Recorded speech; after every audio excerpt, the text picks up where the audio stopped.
Well, our first series has turned out to be a doozy here in the D2L Western Challenge playoffs. We only have one series today, but it's worth the price of admission. Cloud9 and RoX.KIS, ex-RoX, I guess, technically, as you can see there. Still playing sans their team logo, but wanting to finish out the last of their tournaments. This will be their last appearance in the form that we know them. And, yeah, they're not giving up, and it's kind of funny. Our rules in the background, whenever we make the lobbies, depending on seeding and all that, one team gets to choose first pick or side, and the other gets to pick whichever one the other team doesn't pick. RoX has honestly, the entire series, whenever it came down like, oh, what do you want? They just said, doesn't matter. Doesn't matter. You choose. Yeah, you choose. You choose. So I have been choosing. I've been actually randomizing it a bit. But Cloud9 getting a Game 1 win that looked like it would just turn into a very quick 2-0, but instead RoX fighting back, and it was a real tight one in Game 2. Went both ways, and at one point, RoX led by 12,000 gold, 12K gold lead, and right around that for experience. It was cut to 0 as we crossed over between 40 and 50 minutes, and Cloud9 had just taken a big win. They were withdrawing after taking a big team fight win in defense. Then they pushed down mid, took a tier 3, and then something happened. I mean, the phrase that I used was save your buddy syndrome, and that's exactly what it was. I'm just not sure what the plan was that put them in that position to begin with. Pylai Die was standing and waiting, gushed into basically the entire team, then turned to run, and the rest of his team was a little too far back, but they came in one by one trying to save Tide, and then we saw another commitment, and hero after hero went in and got in trouble, and by the time you turn around, they've dropped 4, only 1 had buyback. Envy's up, but he's a Lycan, so he needs a lot of help, and things just spiraled from there and ended up being a win off the back of that mistake for RoX.KIS. So Cloud9 now in Game 3, leading off with the Brewmaster and the Tide Hunter. They've run Tide all 3 games so far, and for RoX.KIS going to the Lycan pick themselves this time and picking away the puck from Bone 7. Yeah, these are the similar 2 picks that Cloud9 had in the last game, both the Lycan and the puck. Yep. And actually, in the game before, too, RoX.KIS started out with a Panda as well as a Mirana. Mirana is unbanned, so it's available if either team wants it. Yep. Would actually be funny to see if RoX.KIS or ex-RoX.KIS goes for the Shadow Shaman here to be coupled with the Lycan, because those 2 heroes just work so well together. They do. We saw it last game despite Cloud9 losing, but that's not the reason why. Those heroes just push so freaking fast together. So I wouldn't be surprised in the slightest if they decided to pick up Shadow Shaman, but they're going to go again with the Skywrath Mage. A snap pick Jakiro, by the way, by Cloud9. They knew exactly what they wanted, despite whatever RoX.KIS decided to go for. So it's a Jakiro for them, Skywrath for RoX.KIS. Did not work out so well, honestly, in Game 1. We'll have to see if they change things up. Maybe they go safe lane with the Lycan, and Skywrath can zone out possibly the Tide, although Cloud9 runs Tide as a support a lot, and as they've done it in the last 2 games, so might not be the offlane Tide. It could be something else. It won't be puck this time, though, because, like I said, RoX.KIS has that. Yep. One more support again for RoX.KIS. Again, I still wouldn't be surprised if it is a Shadow Shaman, but because you are up against Brew and Tide, both have very good AoE ults that are both very tanky heroes. I don't know if you want 2 very squishy supports. I think they need... they could still do it. It would be a bit risky in team fights, but I would think that a more tanky, kind of bulkier support... And Bane, okay, Bane is kind of like that. Like, he has good stats early on. Makes him survive. Exactly.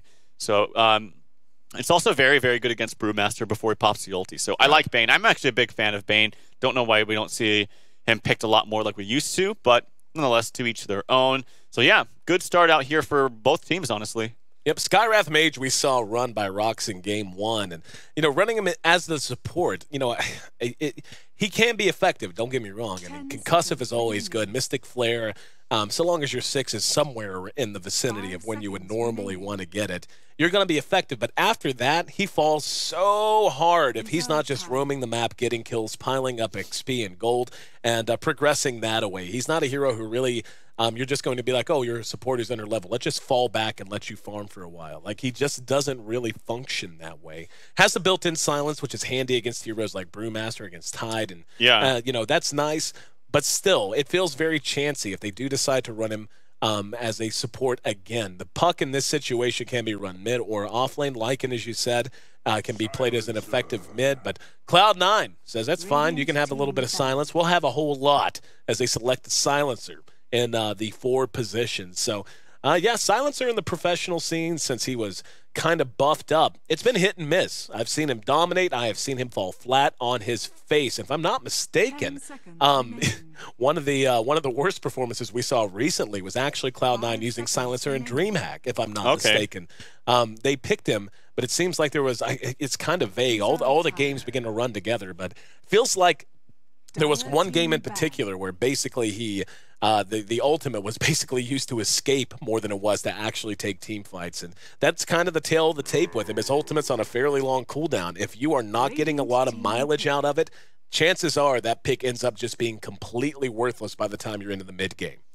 Yeah, I still think that despite, I mean, that is very true. I still think that his ult is quite strong, even late game, even when people have BKBs, because those BKBs start to whittle down in time. And then you can use them after they BKB, and they still can't cast spells. Or, as we see all the time, as it seemed to be the most common build for Silencer, is the Aghanim's into Refresher. So you're always going to have them silence one way or the other. So, but yeah, I haven't seen too many games where he has fallen short. I missed that game that you're mentioning. I don't think I saw that one, but I'll just take your word for it. If he does get pressured early on, then yeah, that can be a problem. The thing is, the Silencer is actually very good in lane. Like, he's got a lot of damage between his spells. He's a ranged hero with decent stats to begin with.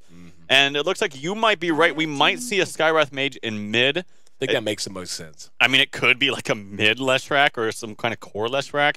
I have seen it been done before, but I think by RoX.KIS, but most likely a Skywrath Mage. And one thing I wanted to point to is you were right on all those points with Skywrath, but I think this game is actually really good because you very rarely see BKB on Brewmaster.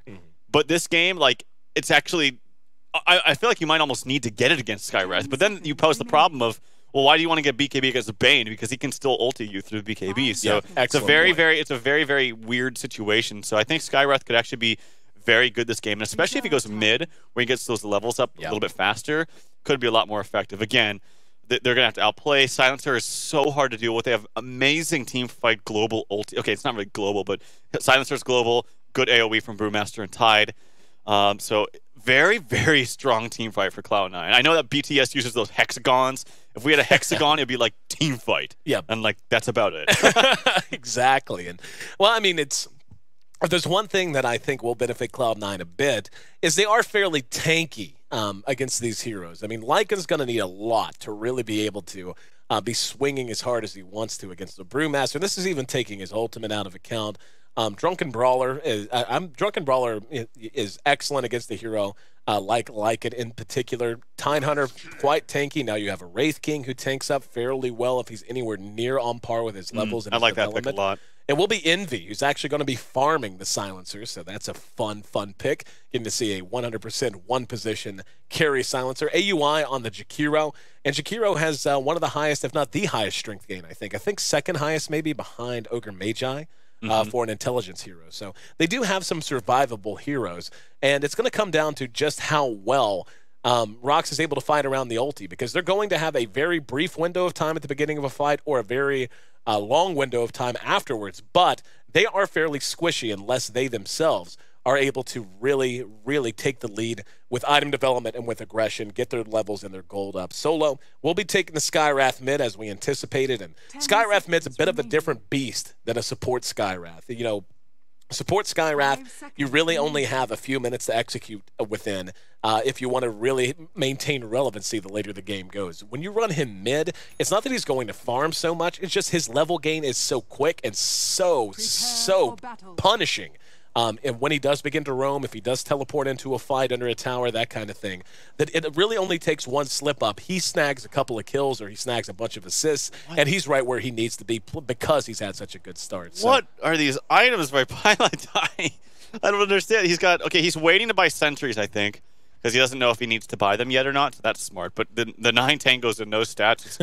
It's very interesting. I thought that he would. I was like, okay, Skywrath versus Panda. Skywrath should crush him. Like, Panda should hold his own because he does have the Drunken Brawler, so he can get CS. If he gets a fast bottle, he can Bottle Crow and just spam out the nuke and get CS that way. But if Solo plays his cards right, and I know he's a great solo player, he should just be harassing like crazy.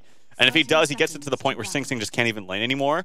So that being said, I was like, okay, if C9 recognizes this, they could just keep ganking the Skywrath because they have a very good setup stun with Wraith King. If they just buy lots of smokes and just roam him mid, he's actually quite susceptible to ganks, right, despite his high movement speed. But they didn't buy any smokes, so I'm actually curious about that. I think they could have bought several smokes, honestly, and just kind of roamed to mid. But yeah, I'm very interested to see how this early game pans out. Well, Sing Sing handling the Brewmaster in mid, creeps through spawn, and we're underway. Game 3 of our leadoff best of 3 of the day. One team will advance deeper into the upper bracket. They'll meet Evil Geniuses coming up in a couple of days. The loser will fall to our lower bracket, and we'll meet, of course, another loser looking ahead as well. Oh, they're the smokes. Okay, yeah. They bought them later. Okay. I like that's fine. He just wanted to see if, okay, that was smart then, I guess, because he wanted to see, do I need sentries or can I buy some smokes? Because if he bought a smoke at the start and they warded his camp, he's like, oh crap, I can't, you know, de-ward this pole or whatever. So that's a smart decision. We can see a tri-lane from C9, Bone 7. We'll be able to make it back up under his tower. Will be Nightmare just as a... How you do? Are they actually going to go for this? They are. There's going to be the split earth. Do they have the damage? They do. They're going to have to juggle the tower. And, oh, they can't track him down. Boots first on the offlaner, becoming so standard in so many situations, and that's exactly why. Even when you're caught out, and even when they're willing to get aggressive to the point they're willing to go after you under your own tower, if you have that little bit of extra movement speed, it is so tough to be tracked down. Sadoy up at top taking a fair amount of damage himself. Don't need boots on a puck, but, yeah, he's going to be punished quite a lot between Liquid Fire and between the spammables of Silencer. It's going to be a tough time for him, I do believe. I think it's perfectly fine, though, that they didn't even get that kill, though, bottom, because they have the equilibrium of the creeps perfectly where they want to. Tide, at this point, they've shut him out. Like, he can't lane back here anymore, despite him having a ward there, which doesn't block the pole. It just blocks the connect. So, oh, they didn't see that. They're pinging out right now, so they know it's actually blocked. Yep. Goldblack has sentries, too. Yeah, if he denies both these creeps, it shouldn't be too much of an issue. But he is going to stack some Ancients for himself later on. But yeah, despite them not getting that kill, I think they're perfectly fine with that. They're still getting free farm on BZZ. They've shut Tide out. He's not going to be able to really get too much down here. Trying to figure out where this is, and he actually is going to miss it that time. But for now, there's going to be a smoke in the mid. Oh, solo, and the Courier also shows his face too. There it is. He gets off the Hellfire Blast. Oh, no, Do they have the damage? You're not level 6 yet, Pi. Well, I got nothing, dude. Oh, God. I got nothing. Sadoy was moving in that direction, too, and second game in a row, Pylite Eye says, you know what? I don't like 2 goose eggs on the scoreboard. Have a kill. Just take one. It's fine. You can have it. I just don't understand. I caught the tail end of it, so I didn't see the beginning, but all I saw was him manning up against a Skywrath that he knew he wasn't going to kill. Yeah. I'm like, you can't do that. Because, especially with his build early on, he's got the pool, so he does a ton of auto attack damage. It's 66 right now. Not to mention, he does a lot of damage with his spells.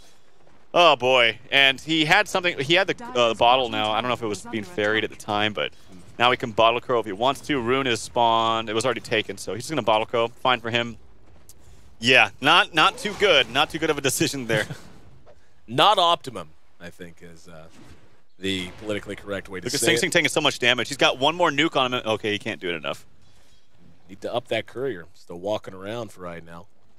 And, yeah, he's got to load the bottle on. I'm sure it'll get up. Yeah, there it goes. Here comes the smoke, actually, as you see designated on the mini-map there. They want to go all the way around. They might even, because of the fast movement speed of Bane, can just run at him and sleep. Yeah, they don't need to go around. They can just... Oh, but Solo doesn't have any mana. Okay, they got to play... I don't know why they just run at him. Okay, they went the worst time. There you go. Sing Sing, he couldn't see uphill. There's the Nightmare. There we go. Leshrac there. Kaboom! And here comes the orb, just in case. And it actually will be Bane that takes the kills. So that's going to be 2-0. And deja vu all over again. RoX off to a great start in the first 5 minutes. I think it's better, actually, that Bane gets that kill. Like, Bane is so important to have boots on early on because he's kind of like your initiator in these engagements. And he's already got very fast movement speed. So now it's going to be 365 once he gets those boots. DD spawned bottom. They ping it out. Bone 7 might get it beforehand. This could actually be troublesome for him. The stun does land. Here we go. Another good one. Nightmare's there. Has 2 points in the... Don't even need it. Just don't even need it. He had Brain Sap at level 2, and that's 3-0. And that poor Tidehunter. He's actually gotten a fair amount of experience, I guess, sitting at level 3 or so. Pylite Die, though, is sitting at level 1. And this is where the support Wraith King really can hurt you. If he falls behind too much, he's not super effective in getting the camp stacked. He's not great at roaming. he just really feels so impotent. He feels like he doesn't contribute a lot, and he's going to have to get things on track soon. He's actually standing here in the Ancients for a full minute waiting to stack. That's how useless he feels he is, and he is. Like, he's got 7 freaking tangos. What's he going to do, run around and like scare people with their face? I don't know. With his face, like, I want that cosmetic. Oh, look at how much damage he took from just pulling this. Look at half HP, basically. It's okay. He's got 7 tangos, though. Didn't even stack either. Did it? Nope. Oh, boy. So that's a full minute wasted and a half a health bar gone. You can't go to the left when you have that low movement speed. You got to go where tides go. Straight back. Yep. Yeah. Bone 7 has 2 points in anchor smash, so he's going to be able to start going to work here. Honestly, I think they. Oh yeah, are they just going to leave him mid?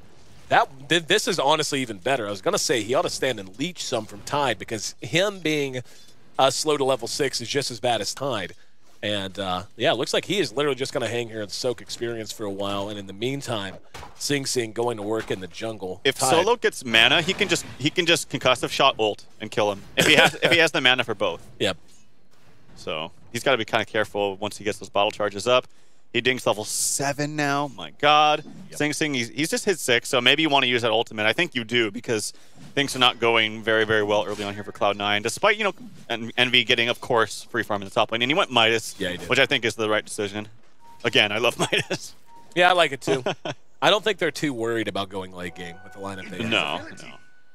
AUI, no, eyes on Sidoi. There's a little liquid fire, and Bane in the meantime manages to find a kill on the Tide Hunters. So Cloud9, holy crap, Wraith King dies in mid, and I think that's what you were just talking about. Concussive shot ult. Didn't even need anything else. Yep.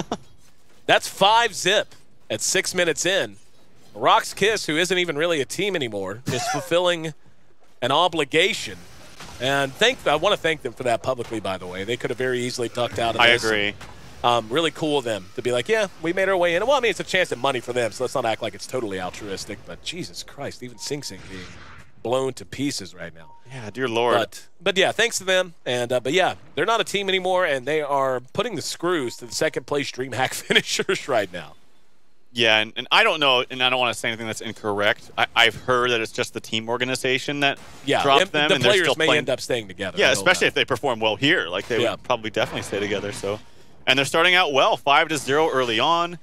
Everything seems to be going for them early on. Again, Silencer could pose a problem. Once they get their ultis on C9, they're going to want to fight. Tide, he's very far away from level 6, actually. You do have 6 on Panda, but he is nowhere near a blink because he had to leave the mid lane. Yep. He can't lane there, not to mention they need some levels at least, the very least, for Wraith King. So I would say for HyperX to really put the nail in the coffin is like, maybe get bottom tower, but even before that, rotate and kill Silencer. Jeez. Hellfire Blast, Solo got a little too happy. Uh-oh. And that's going to be a free one. Oh, come on. That helps a lot. And that is, I don't even know what he's thinking. Like, it's not 2 minutes into the game where there's a high percentage chance that no support has a TP yet. Like, he did that at just short of 8 minutes in. They're going to have TPs, man. Like, you're not going to get away with diving as a squishy non-escape support or non-escape Skywrath like that. Just not going to happen. There's going to be a Midas pickup for BZZ too, by the way. Never underestimate the power of another team to throw a game. Yep. I know it's only 8 minutes, but yeah, that's actually a really, really important kill for Cloud9. Huge. That gave Wraith King level 4.5, I believe. Yeah, boots, a little bit of extra farm, good farm for THD. Now he's got boots. So yeah, and what I said though, oh, this was spotted out though. If they smoked for this, it'd be for sure a kill on a Silencer. He might stay though. Kind of playing with fire here. Here comes a custom. He needs to ult right now. Nope, he didn't get it. And he's dead now. Yep. And he wasted TP. He saw that coming. He had a ward. Yep, there's no excuse. Yep, right there. Saw every bit of movement. And knew he was there, knew where they were standing, playing too greedy. At bottom, we can see they're now chasing down Bone 7. That'll prompt the TP in. BZZ uses the ult. That's Sing Sing. He is level 7, has an ult. There's going to be a splitter that catches Bone 7. There's going to be the split, but they do drop Tide. In the meantime, Hellfire stun onto Yol. Yol ends up dropping there. Now, can they corral BZZ? Ult wears off. Yep, there you go. Rock connects. Pile die. There with a Hellfire Blast following the Ice Path. And that's a couple of big kills. And through some miracle, C9 is continuing to hang and bang a little bit. Up atop, Solo and Sidoi are chipping away at the Tier 1. And looks like they might have a chance to bring this down. Everyone kind of slow to react. Envy level 8.5 is going, has a staff of wizardry up. What do you think the build is here? Force Staff maybe, or just going straight 100% Ags? I've seen him go straight Ags, but maybe he just bought this because he didn't want to waste time getting his point booster and just wanted to buy something. Yep. But normally you always buy the point boosters because it's a very cost-efficient item. They get the tower top, which I think is so important against the Silencer, because now if you ward up their jungle and at least have one hero in this lane, and Puck is perfect for that because you can constantly farm the lane, but you're never really at a real threat to be ganked unless they pop a Silencer ulti, which they might do, but you have to waste a huge cooldown for it. You can constantly pressure Eternal Envy, and oh, there's a coil, and here we go. Possible engagement. Yep, they're going to go for it. There's the silence blown, and Macro Pyre thrown down. Defensive ulti, though. Yep. And this is what we're talking about. It's very much like Black Hole. You have to fight around it. Like, it is, the hero just does not feel effective at all without it. There's going to be a splitter that connects on Bone 7 as he's spotted once again trying to anchor smash these Ancients. And if there's one bad thing, hang on, Pile dies, shows up the Hellfire Blast. Bone 7 ends up dying to Lightning. Gold Black trying to get away. Pile die right there with him. Wolves do block him just enough. Yol's right there, and the Feed's Grip. Gold Black does not have enough mana. He does have 10 wand charges, though, and does use them, and secures a double kill because of it. He actually baited that beautifully. I didn't notice until the end, but he had 10 wand charges if he wanted to use them. Right. And held on to them, made him get some. This is a kill on Envy, too. Yep, maybe. Yep, spotted. There are the Wolves, and there's going to be a Nightmare. Here comes Solo. Mystic Flare, hello. Didn't even need it. Blown to pieces. As it looked like C9 was counter-punching a bit, and maybe a little bit of throwing was on the way out of RoX, but never mind that. This is Gold Black Dota. Every team he's ever played on that I've seen plays this way. Get a lead and just roam and punish everyone you happen to run across, and they've done that to the tune of a 10-3 overall kill lead. The gold is actually at 5K in their favor right now. Experience not far behind. Not done yet. Bone 7. He's not 6 yet. Hit with the Nightmare, and yeah, this is getting a little ridiculous. They are 100-0ing heroes in about half a second.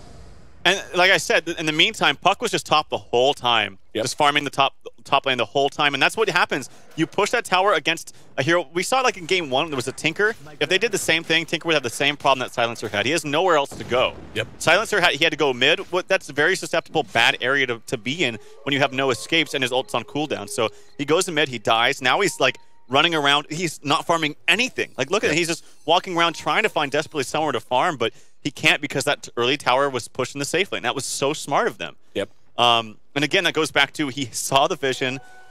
He should have maybe evaded that gank and just... I think what happened really was that he didn't anticipate the very long range of the silence from Skywrath, which is a very... Oh, Pilot Die could be in some trouble. He does have the ultimate. It will get spent.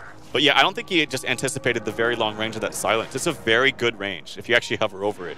It's a decent range, and it's instant. It's not like it casts... TPM, they want to fight. Here we go. Sing Sing going to use the ulti. Coil went down as well. Envy's going to be Fiend's Gripped and brought down before he could do anything. Yeah. And let's see if they can follow it up. Pilot Eye ends up dropping.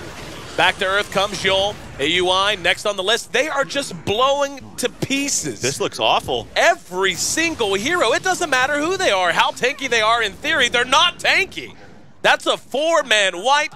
They take the tier 1. They lose nothing for it. And now they're going to push down the tier 2. And keep in mind, this is with a Lycan. This is when he's supposed to be feeling weak. Yeah, well, Lycan's also he's gone for the Howl build, so it buffs up everybody. Solo, he's doing so much damage, and he still has 2,500 gold in the bank. After this tower, it's going to be almost 3K. He can, the whole shop is his oyster. He can buy a Force Staff if he wants to. He can look towards an Ags. He can get a Blink. He can get a Yule's is actually quite good on him as well. The Force Staff is the most safe and most common option, as he does go for that. And yeah, they're killing Envy before he casts the ultimate, but honestly, even if he does cast it, how much is it really going to do at like level 1? It's only 4 seconds silence. Big cooldown. He's only got 800 HP. This is a disaster for Cloud9. It is. And yeah, I mean, it comes down to, I mean, Sing Sing has done pretty well. I mean, all things considered. He's tried to feel effective, and Bone 7, once he gets spotted, Gold Black, caught him again. Easy. And there's Lightning. Couple auto attacks will do the trick. He ends up dropping, and they're not done. They're chasing down AUI. As quick as I can move the camera, they're piling on They kills. almost killed mid as well. Like, he was very close to killing Silencer in mid. And I don't know what they can do. I don't either. This is not a composition that you can be like, well, we'll just wait for X. No, that's just not how it works. I feel like X in this instance is like Blink on Tide. But again, it's gonna be, he's not gonna have level 2 at that time. His ult doesn't really do that much damage. It just kind of keeps him in place. Where's the damage follow-up? Yep. It's Silencer's not doing it. Wraith King's not doing it. It's kind of Panda, but that's it. Yep. That's their damage. And he got a very late blink because he was pushed out of mid lane. So, oh man. And towers are getting pushed left and right. Again, I really stress the importance of them going to the top lane and pressuring Silencer. It totally opened up the game for them. Silencer had nowhere to go, and now as a result, they're just in a very, very bad position. See a little bit of attempt to push top, but not going to work. Sing Sing has his ulti at the ready, has the blink ready, as we've seen. Roche drops the Lycan in the meantime. Oh, Sing could be in trouble. Oh, hit with the Nightmare. Mass TPs, Fiend's Grip, free kill. Bane, Skywrath, pretty good stuff. Oh, they caught Pilot Die with the coil to the last Die. second. And he doesn't have ulti. He would die even if he had it. Wow. 19-3. It is 15.5 minutes in, and they are rocking right around a 14,000 gold lead. That's nearly 1,000 gold a minute lead that RoX.KIS has generated through the first 15 minutes of this game. Goldblack himself is gigantic. He's got 1,100 HP right now, sitting on a point booster plus 2 bracers, a wand, and some arc boots. And that's a 5-position Leshrac. Mm-hmm. Yeah, and I can be negative sometimes. Like I like to look at how do things unfold. It's usually more times than not one other team kind of making a misstep, more so than someone playing very, very well. But I don't even think Cloud9 is necessarily playing that bad this game. No. I just think actually RoX.KIS is playing very, very well. Their movements are very coherent. Like their picks are nice. They did well in lane. So yeah, I think it's more to the credit of RoX.KIS playing well, and that goes back to they don't have too much pressure on them at this point in time for their careers, like as players. Like the organization, they don't have it anymore. They don't have. They're just kind of taking things easy. There's not much pressure, and they can play a little bit more relaxed, I think, and it's showing here. All right, now C9 is scrambling for any answer they can find. And like you said, Envy has been largely useless on this silencer. He's got 2,100 gold, and that's about it. A Midas, a Staff of Wizardry, and a pair of brown boots. And his ultimate, when it has been used, has really not been that effective. I mean, look, he doesn't even have enough mana to cast it now if they needed it. I mean, and granted, they're not spoiling for a fight, but the way RoX.KIS is moving, they have to kind of suspect that they're going to end up fighting in weird situations. He's having to use his glaives to farm, basically, to get any kind of real damage output. And now he has to TP home. That was kind of funny. He spent like 15 seconds attacking the Ursa, and then he just Midas it when it was at 100 HP. I thought he was going to Midas the Centaur and get a little bit of efficiency out of there. Come on, EE-sama. He's mad. All right. Hey, UI. The tilt is real. Able to TP away. Looked like he was in a smidgen of trouble, a skosh of trouble at bottom, but able to make it back. 19-3 as we approach now 18 minutes in. Here's going to be a smoke out of Cloud9. They've got a couple of targets across the jungle if they manage to catch up with them. Here we go. Flanking to the north, Pylai Die, heading to the south. They're going to back, actually, and that's an unfortunate decision. Sadoy walking through. Yep, that's going to pop it. Wow, he's just going to blind Ravage. Only got one, but they will get Sadoy behind that, though. They've used the ulti. And Sadoy's actually still alive. Holy crap, he made it out of that. BCZ now in some trouble. He uses the ultimate. But it's C9 that's on the run. BCZ has the Aegis, so he can afford to drop here if he needs to. And Sing Sing rocking a creep, and here comes the cavalry. AUI eating a lot of damage out from Solo. Down he goes. 3-2-2, the dream is real. Oh, two more kills. There's the coil. Caught two. They have to try to turn and fight now. And the Aegis is popped. Sing Sing trying to chase down Sadoy. Wow. Envy. Dunskies, GG, well played. Whoa. The team that ain't a team brings down in our first series of the tournament of our playoffs, brings down the second place Dream Hack finishers. Sends Cloud9 back into the lower bracket. And it's going to be RoX.KIS who advances out of our first upper bracket round to meet Evil Geniuses. Looking ahead, they win 2-1 in a sub-19-minute game in which they piled up nearly 1,000 gold per minute lead generated across it. That, my friends, is Gold Black Dota. What we just saw reminds me of the circa last year, all the way back to 2013. Circa Empire play when they were one of the most dominant teams led by Gold Black. That is what that looked like and what it felt like. I'm just kind of out of words. Sorry, I totally missed that last fight, by the way, because we had a 3-2-2 moment for just a second. So I was like, I was counting it. It was like, just 3 kills. And I got it, and then they got another kill right after that. So I was like, oh, but so I totally missed that last fight, but nonetheless, wow. I don't know. I don't know what to say. There's so many different things. Like, I mean, everyone played so well in Radiant, but again, Envy just got pressured in that lane. As soon as the people decided to roam him, they came up top. I don't think they even smoked. They saw it. He shouldn't have died. Yep. But nonetheless, they killed him. They took the tower. That was so important, and I really think that was the key point into really snowballing out of control. Also, again, this is the second game where I just have no idea what Pilot Die was doing for First Blood. Like, he just went full YOLO onto solo and mid, died, and gave him First Blood and experience that way. It's not good, especially against a hero that will flourish in a 1v1 matchup with that kind of experience in gold. So not quite sure what that was about. Bone 7 didn't do too badly, honestly, in the offlane, but he did die a couple times with some really good setups. But what do you do against a Bane Leshrac like that? So I don't know. I have not much more to say. I'm kind of speechless, to be honest. Looking at the fantasy rankings and points over to the side, do you literally lose 0.8 if you had Bone 7 in this game? Like, do you literally lose points? 0-6, 0-6-1 tied. And poor Bone 7 finished the game with a wand, a pair of brown boots, and a teleport scroll. Tough times. Tough times. Not for ex-RoX or whatever the hell they want to call themselves. I'm going to call them Team Gold Black. There you go. I love Gold Black. Team Gold Black.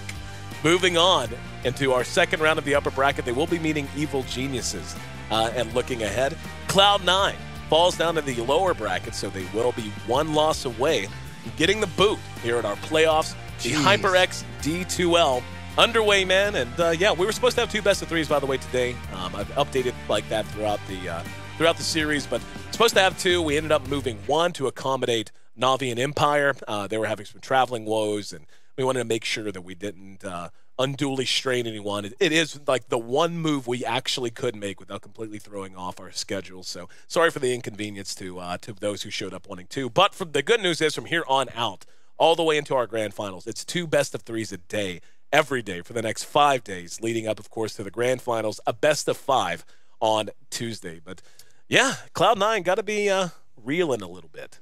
I mean, they just finished so well at DreamHack, coming so close to actually taking the whole thing. 5 games with Alliance, who looked so damn good, by the way. Which, by the way, they're not even here, which is crazy to talk about, because they looked so damn good. Dead last in the whole tournament. Yeah. Dead last. They just won DreamHack, and, well, that's another topic for another day, I suppose. But nonetheless, the point is, I was going to say stand-in, but Cloud9 looked pretty good at DreamHack, and then this is definitely an upset. Like, 18-minute game stomp the first round here. So, you know, hopefully more good, fun things to come in the rest of this playoff series against or with more teams, because, you know, honestly, games like this are actually pretty fun to cast and fun to watch. So. Oh, it's a blast. But, yeah, looking forward to the next couple of days, guys. Make sure, again, you tune in tomorrow.